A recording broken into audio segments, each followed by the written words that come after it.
My name is Jagger. I've been coming to see Dr. Morgan probably longer than I can remember, wee little guy. I am currently a high school student. So as for when I got the tongue tie release, I think I got the actual release somewhere around November it would have been.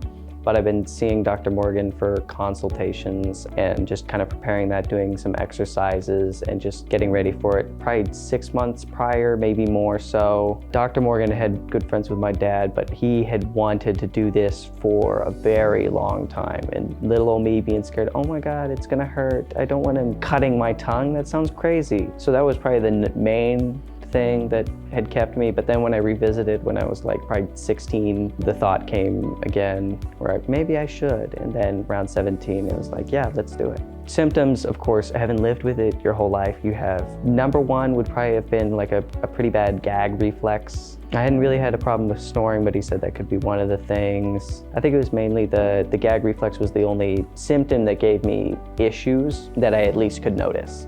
I was very informed. They went through everything with me. I knew exactly what was going to be happening, what post-op was going to look like, what pre-op was going to look like. So after the procedure, things went pretty well. The one thing he did warn me about is it's going to be very sore. It's going to be real bad. The pain was not bad at all. Like I took probably one Advil here in the office. One thing that I definitely noticed, I think a day or two afterwards, my neck had more mobility than it previously had. It didn't immediately fix my posture or anything, but it definitely made it easier to move my head back and just stand straighter, taller, whatnot.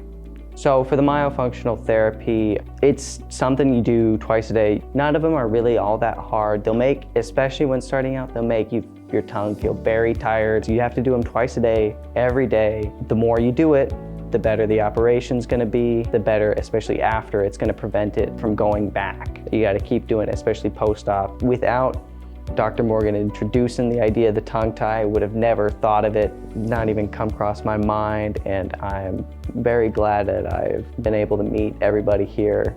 I'd absolutely recommend Dr. Morgan's office. Patient quality care is definitely top priority, whether it be front desk, the back, or Dr. Morgan himself. He's always happy to help with patients, any questions you might have, and it's really just a welcoming place.